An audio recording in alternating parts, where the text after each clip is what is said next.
Hi, everybody. Welcome. My name is Lilah Raptopoulos. I am a culture journalist at the Financial Times here in New York. I host the FT Weekend podcast, which is our life and arts podcast. And I am here with an incredible panel of real experts in the Asian art market. Kejia is author and columnist for the Financial Times' Chinese edition. She just wrote an incredible book that I couldn't stop reading called A Modern History of China's Art Market, which is the first English language account of how China's art market has radically transformed in modern time from the end of the Cultural Revolution in the 70s until today. Fergus McCaffrey is the president and founder of Fergus McCaffrey Gallery. His gallery has been seminal, foundational in introducing post-war Japanese art to a Western market. So he'll give us insights about the Japanese art market. And Kyung-mee Park is the founder and president of PKM Gallery in Seoul and one of the most respected gallerists in Korea. She's grown PKM into a leading gallery in the domestic art world there over the past 20 plus years. So this is thrilling. I'll say quickly, one, that this is a real honor because it's rare that we get to talk at length about the dynamic sort of growth of the Asian art market here in New York. We're thrilled to do that at TEFF, which has been a leader in the West in recognizing the market's growth. I also will be honest and say that I am a culture generalist. I'm not an expert in contemporary Asian art, and I'm really like an enthusiast who's been watching the growth of the market. And I feel like I'm not alone. I feel like there's been a real explosion of interest in the contemporary Asian art in the West, and a lot of us don't really know the intricacies and the details of how we got here, what the trends are, what the dynamics are like. So we're gonna explore that today. So I thought that I would give each panelist a minute to give us a brief overview of the major driving forces of their market's growth over the past 10, 20, 30 years. Each one has a very distinctive pattern. So I'll start with Kejia. You wrote this wonderful book. I know this is a big question, but could you set the scene briefly for us for the Chinese art market now? Sort of what's happened in recent history, how did we get here? Yeah. Thank you, Lilah, for the kind introduction and the book. Is it possible to pull out? Yes, I can do that. Okay, thank you. Okay. And also, thank you for the entire TFAF team. I'm very grateful that the panel has been organized with all the experts. So as you said, over the past few years, I wrote this book, Modern History of China's Art Market. And it's give the story of what happened over the past 30 years. So just to go back a little bit, as you pointed out, during the Cultural Revolution, which took place from 1966 to 1976, in that 10 years, art trade and art collecting were completely banned. So they were outlawed, and people got arrested if you try to collect or sell art, and there was no market period. And a huge amount of art collection were confiscated by Red Guards from collectors' home. So it was a very traumatic period of time.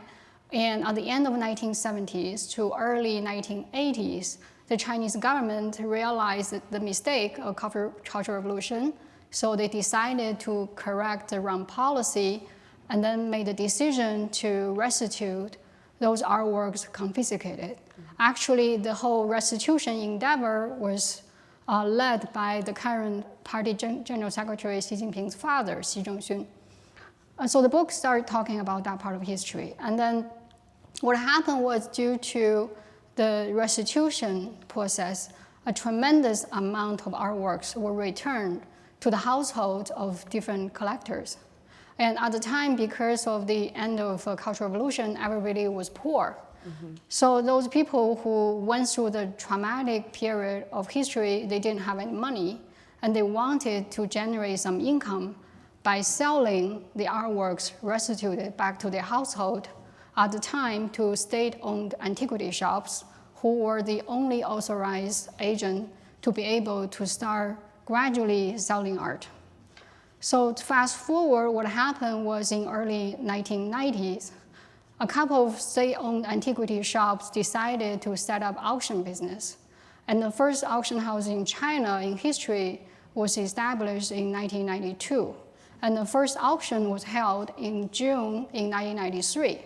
So this year, we're looking at the 30th anniversary of what happened in 1993.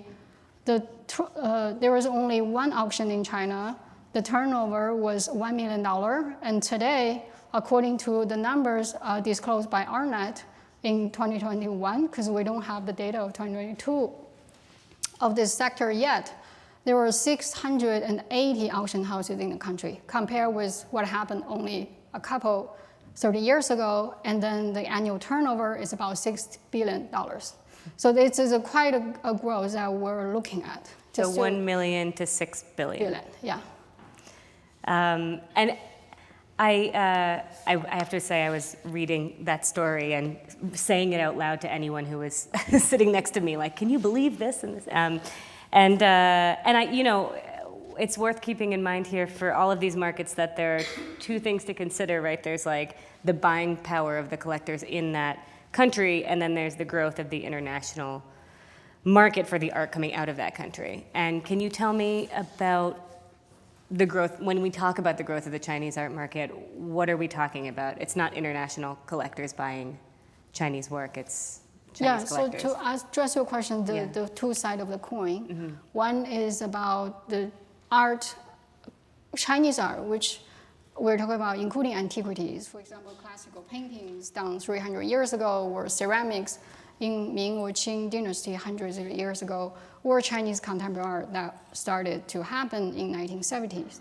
So if we look at the current annual turnover, according to the data I quoted earlier, it's about $6 billion, that all the transactions in mainland China, and 80% of the $60 billion were all about antiquities. So including ink painting, ceramics, jade, furniture, manuscript, old books, and only about 12% were related to contemporary art. And in terms of the contemporary art movement, the creation didn't happen until the end of the Cultural Revolution because of historical, ideological reason. And at the time, a group of artists, they had a rebellious spirit. They started to make very confrontational artwork. And then a group of international collectors who were doing business in China or who were stationed in China as a foreign Western diplomat, for example, Willy C. Was one of them, and Guy Woolens, the Belgian collector, was another example. They were the first group of people who began to pay attention to what's happening of the country, and then they want to record history, so they began to buy art. And then their interest pretty much helped to push the demand till the peak of 2006 and 2007. That's at the time when the international buying activity of Chinese contemporary art was at a historical high record. Right. Wow. Fergus, I'd love to ask you, could you tell us about the growing market for Japanese art? When we last spoke, you said that private collecting in Japan is very different than in the West. Can you talk about that and how that has affected the market for post-war Japanese art? Well, just in terms of the longevity of collecting, you really need to think back to the reopening of Japan after the Edo period, and then the rapid modernization that occurs in terms of building museums, collecting Western art, and so on and so forth. Post-war, post-1945, expressions of liberty and freedom through groups like Gutai. The art was made with no conception of anybody actually buying or collecting this work, making it very ephemeral, very avant-garde. But then as the economic growth in Japan occurs, you start to see corporate collections, the prefectural museums, national museums, private museums growing, which grinds to a halt with the bubble crash. And there's been kind of a soft period. But what is apparent now is where Japan used to be an import market, it's now much more an export market. And for the last 15 plus years, there's been an enormous growth of interest in post-war Japanese art, in the United States, in Europe. So it's somewhat different. Yeah. I think you asked me about just the structural difference in the way that Japanese people collect. Yeah. Where we are used to having large homes or private foundations and so on and so forth, Japanese collectors don't really invite people home. When you normally go to a restaurant, you don't. So the entertainment and the socialization element is not as prevalent as it is here in the United States or in Europe or elsewhere. So it's much more a kind of a private consumption, with the exception of some of the private museums. Yeah. I'm curious about what that looked like, sort of the growth of the international market for Japanese art over the past decade or two, is that right? What has that looked like? In what sense? Like, tangibly, how has that happened, I guess? Excuse me. There was a realization amongst certain curators and collectors that elements of the artwork that started being made from 1945 onwards was as avant-garde, if not more avant-garde, than work that was being made in Europe and the United States at the same time. And it became evident to certain collectors and certain institutions that we needed to have a better understanding of what this was and to juxtapose one with the other. And one of the major things that changed within the last 15 years or 20 years, let's say, is that institutions acquired work, where in the 1960s and the late 50s, American museums, European museums had exhibited quite a lot of this work, but they hadn't actually added it to their permanent collections. Right. And so that acquisition and permanent display has been a game changer. And then, the activities of private foundations and museums has been a very significant factor as well in this. Right, fascinating. Kyung-mee, I would love to hear about the Korean market. It doesn't seem like it's been slow growth. It seems like it's been kind of a boom. Can you tell us about it? Could you set the Sure. scene? As you just said, the Korean art since 2010 to 2024, the 10 years, the Korean art market has been remaining quite flat with very little fluctuations. However, since 2020-21, the market has grown suddenly, twice volume. And interestingly, we can see the driving factor due to kind of a tax system in Korea, frankly speaking. Right. We can point out two kinds of tax systems. The one is about real estate market, and the other one is VAT or custom duty on artworks. For the government's new tax system on real estate was a real big thing. It means the government at the time in 2020 or 2021, they started a new regulation, got into effect. It was, they imposed very high tax on property tax and transfer tax especially for the house. Right. But in Korea, the real estate is a real important, investing asset for people. But with the new tax regulation, new tax system, they could not buy or sell, any easier. Because the price of real estate went up strangely very high, and the tax in between was so high, the real estate market just got frozen. So the money from the real estate market, flew into the art market. Right. Because there is the transfer tax for artwork is, far lower than which for the housing. Right. So people, they just got educated. Oh, buying art is much easier to get their asset increased rather than selling and buying housings. It is one factor, and the other factor is about, as I just mentioned, VAT and custom duty. Yeah. It is more related with the Western, the dealers and the galleries. They just watch it because there is no VAT or no custom duty imposed on artworks in case they import them.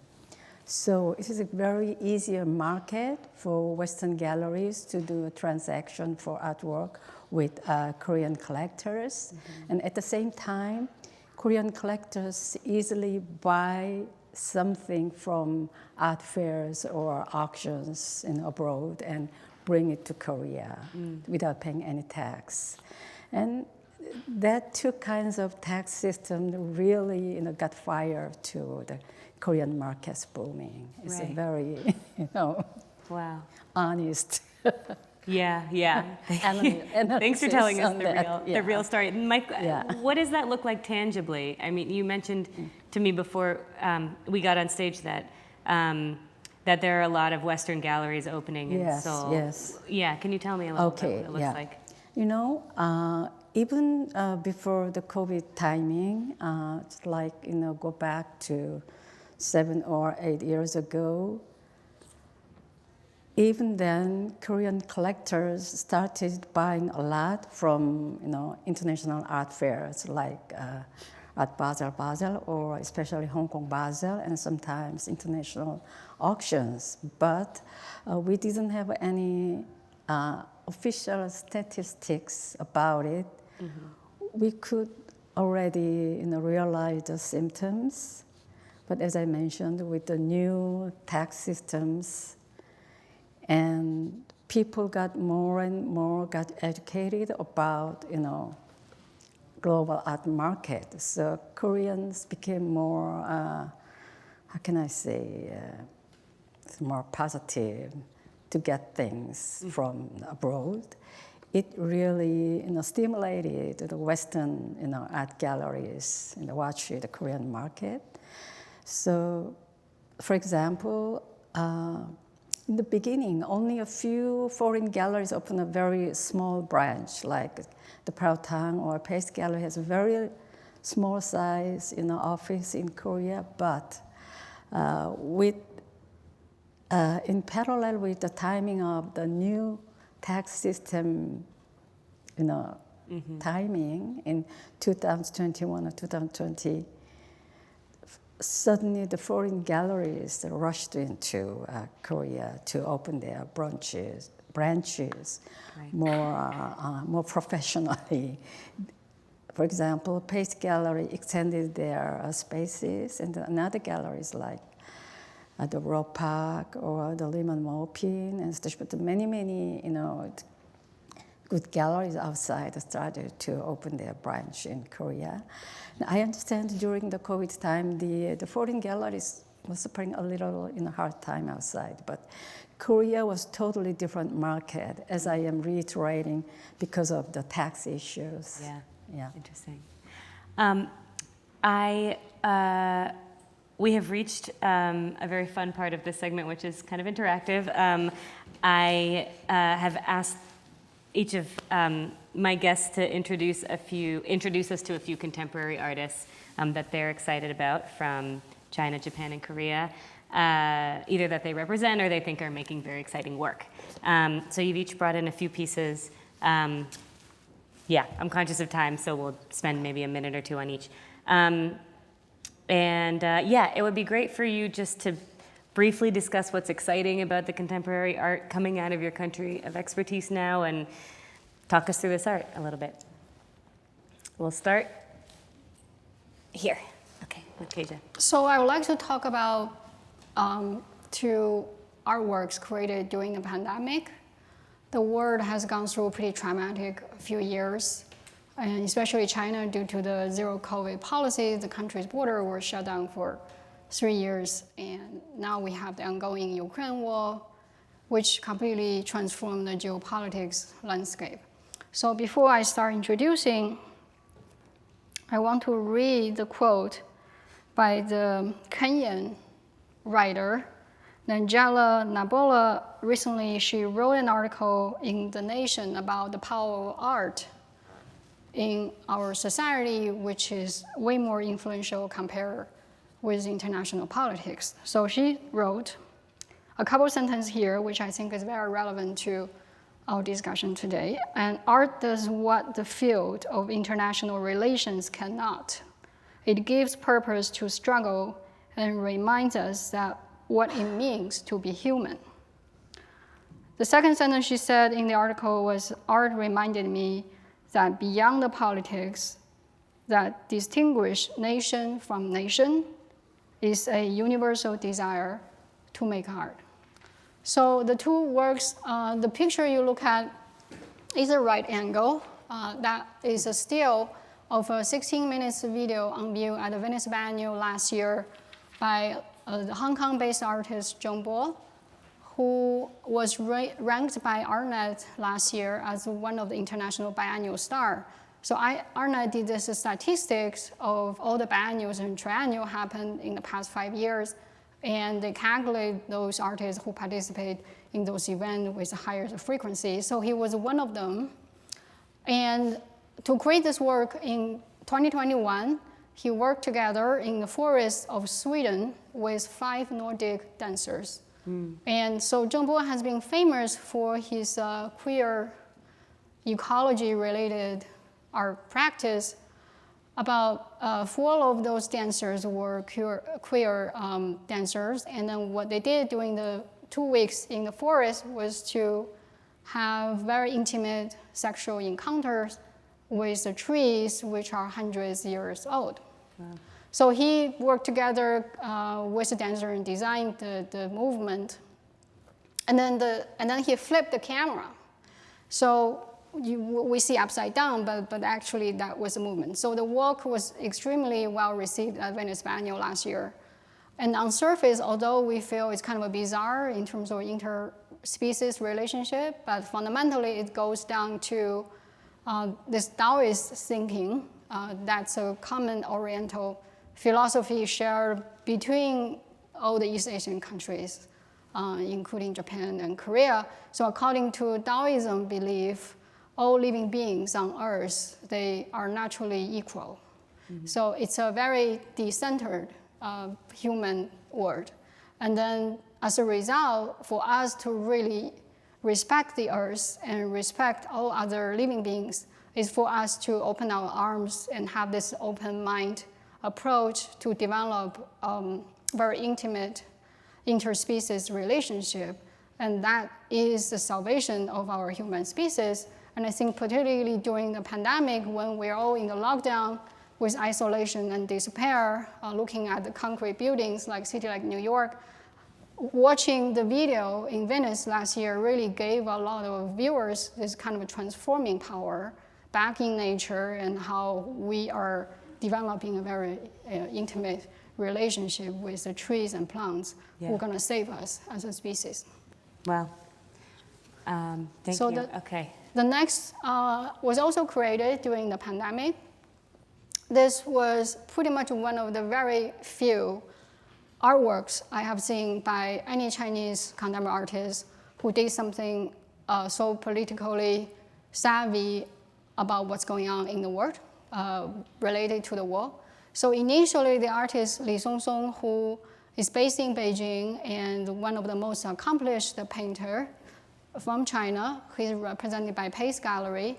So he started off creating this artwork as a commemoration of 30th anniversary of the collapse of the Soviet Union, which happened in 1991. So he began painting this piece in late 2021.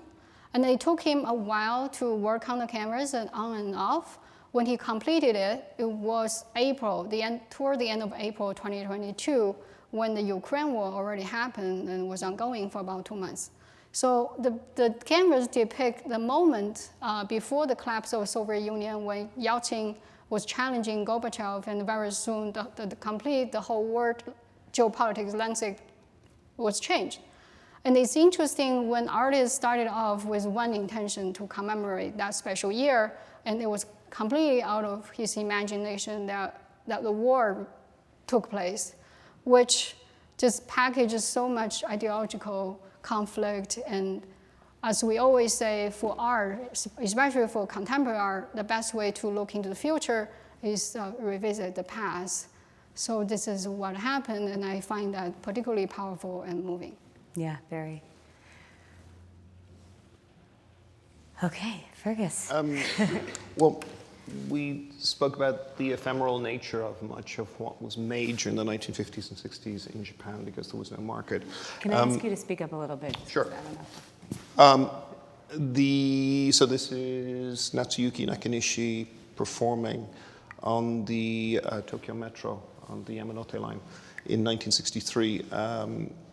The object that he's hanging from the strap is a thing called a compact object, which he made out of found objects and resin.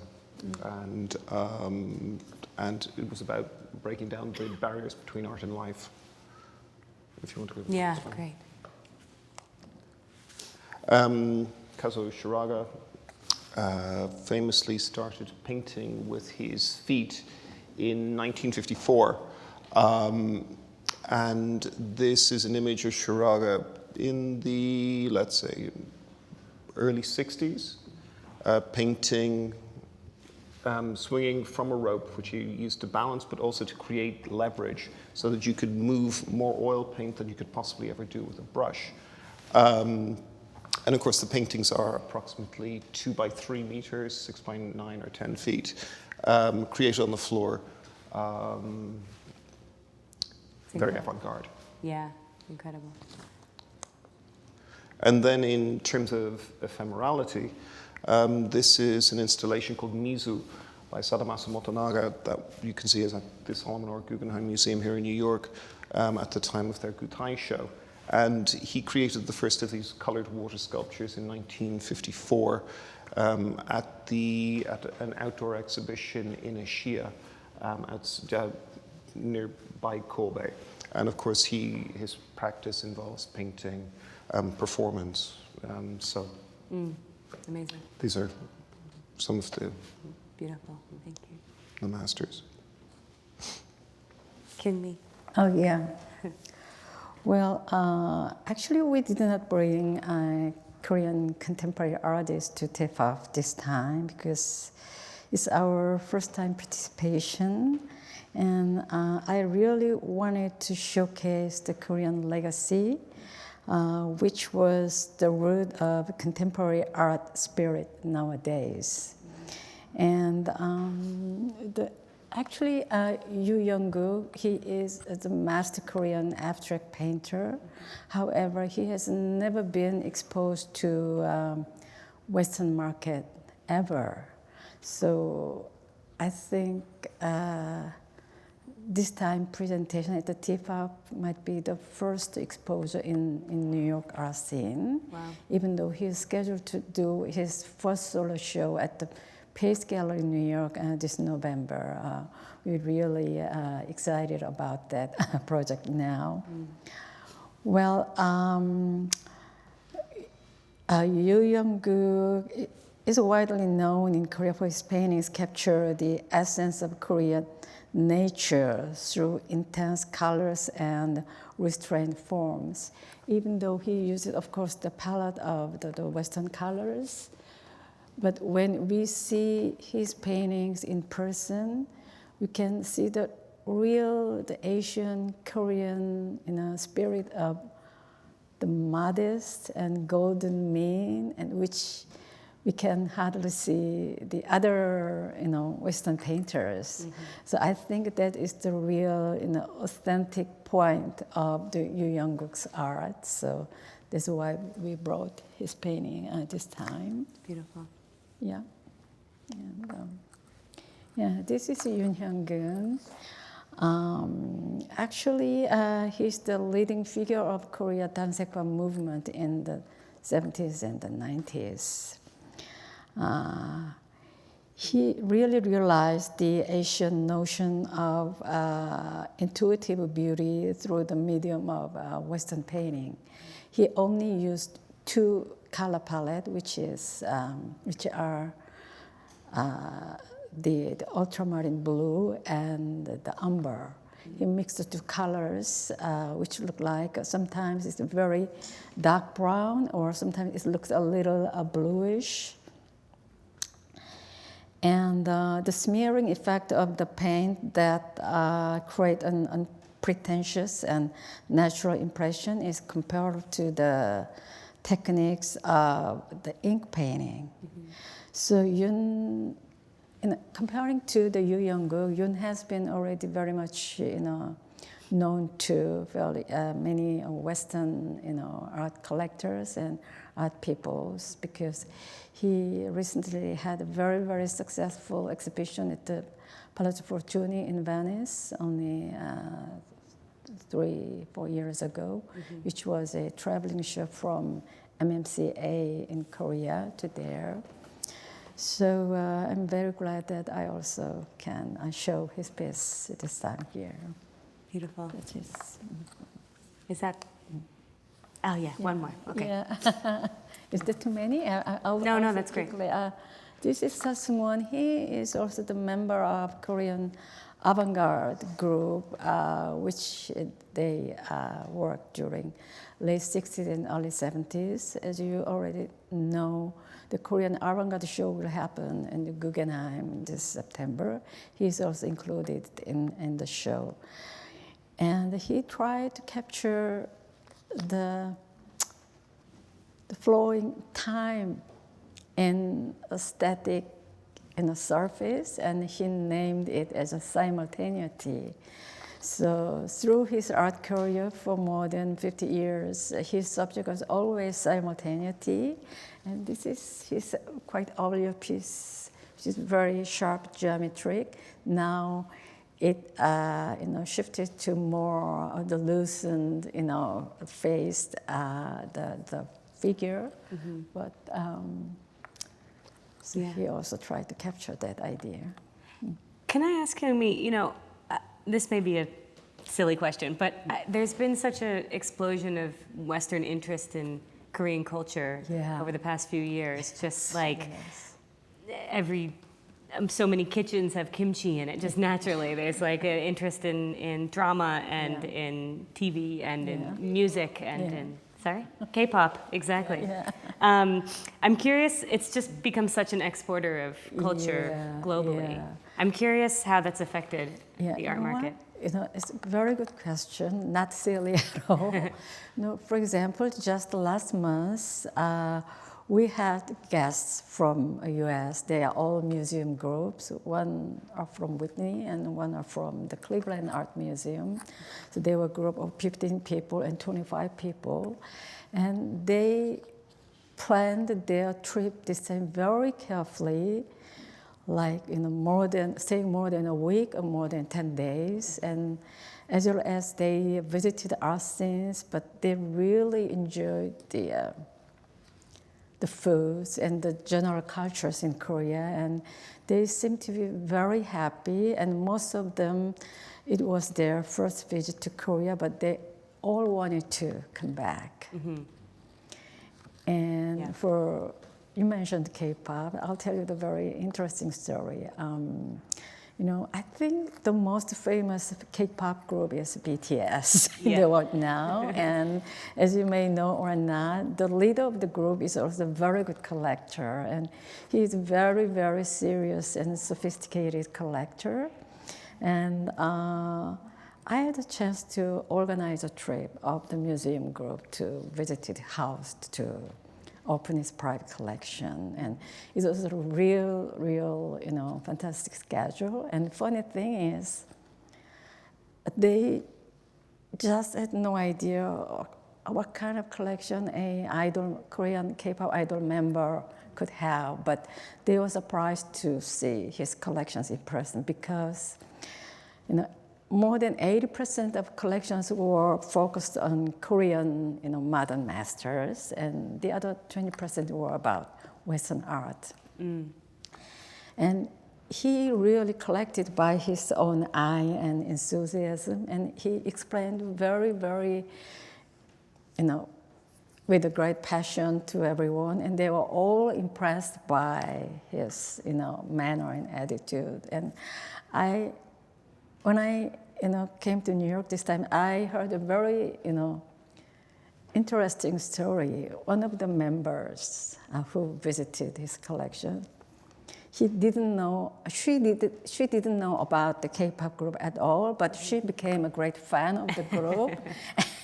The other member had a schedule to have his tour concert in New York, and he appeared at the Jimmy Fallon show maybe just a week ago, and she got the tickets and invited a friend and went to the Jimmy Fallon show together, only to see other member of the BTS group. So it means she became the great fan of BTS after she visited the collection. Yeah. It's an interesting story of a real, how can I say, the These meaning things of are different, entwined. yeah. Yeah, they're really entwined. Yeah.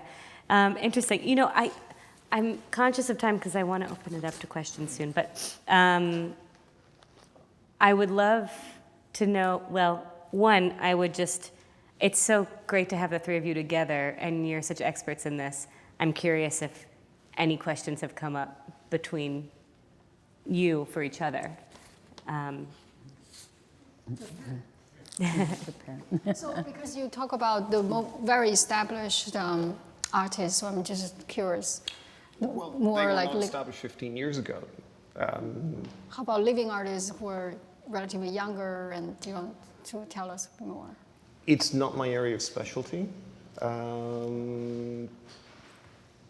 so I can't really comment upon that.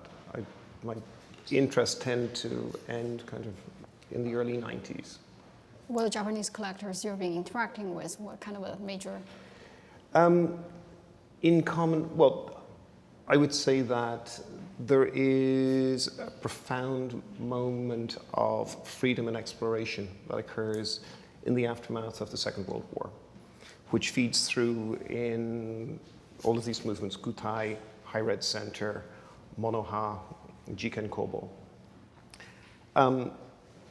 I think I would dearly love to find younger Japanese artists who had the same vitality and the same spirit of internationalism and vitality, but it's just a different generation. So it's a different time. Yeah, because we all know the famous collector, what's his name, who bought the Basquiat? Maezawa. Yeah, so he's a very fascinating collector. Mm-hmm. Mm-hmm. And going to the space. Yes. Could I ask you one thing I've been very curious to ask you, which is just what you expect to see over the next 10 years? Could you predict the future for us, or at least give us an educated guess? It would be the most educated we have. I think to say about the Korean art market, of course there should be some fluctuation, but I think it should be continuously a growing market. Of course, the purchasing volume for Western art will be definitely increase a lot. And in parallel with that, even though it could be a very much smaller volume, I still think the Korean artist market will also grow together. For example, during the past 10 years, the Korea Tanseiwa artist market was really successful in global art scene, and the generation after the artists are still already doing well. So I think I like to see everything positive. Yeah, yeah, that's great. Kejia, what do you see? There's no crystal ball, but I think a couple trends have demonstrated pretty clearly. Number one is right now the Chinese government is really increasing the ideological censorship. So as a result, we see a group of independent spirit artists who would like to have more freedom to create. So the context is any art shows that takes place in China, no matter it's a gallery show, private museum, public museum, or you bring artwork into the country, or you export artwork out of the country, all of them have to go through censorship procedure, and sometimes that takes months.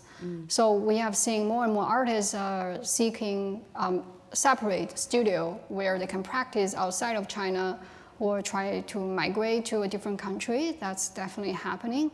As a result, I think we'll definitely discover more gallery shows, private or public museum exhibition related to Chinese contemporary artists who are very active practicing outside of China. Yeah.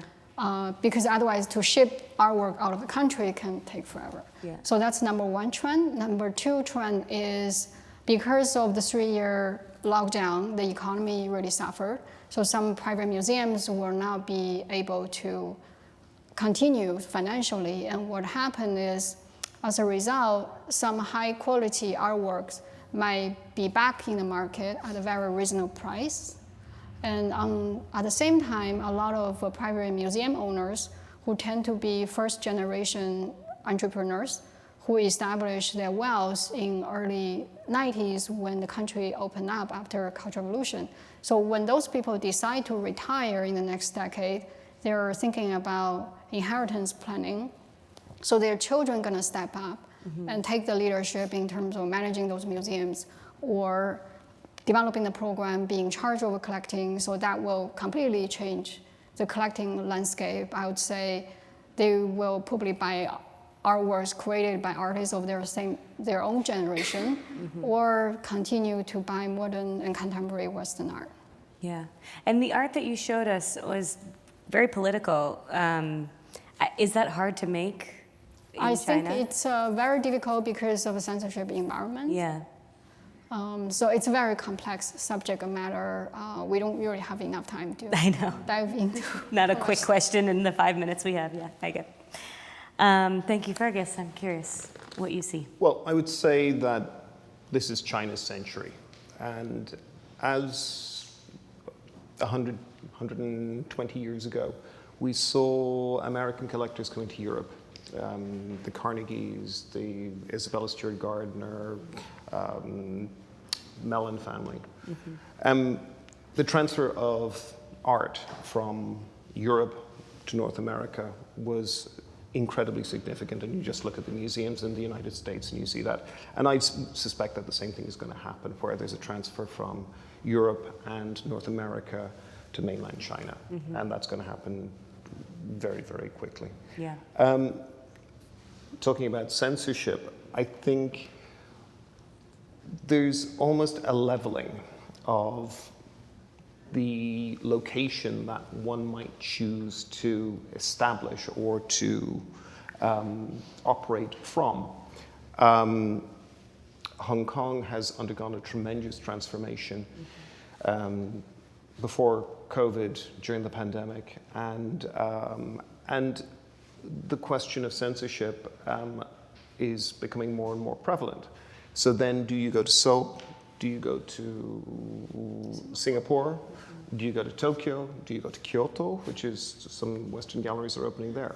Which is so, and the tax issues that you were speaking of in terms of import duty, the Japanese government has actually changed the law for the temporary import of art into Japan. So that you can now import it temporarily without having to put down 10%, which is, it basically makes it a free port. So it levels the playing field with Hong Kong. And I think we're just going to see more and more and more growth in interest, because when I started to operate in Hong Kong over 10 years ago, the level of sophistication that has developed over that period of time is absolutely astonishing. And I think it's just going to continue to evolve. Brilliant. Kejia, Fergus, Kyung-mee, this was a really wonderful conversation. Thank you so much for being here. Thank you. Thank you.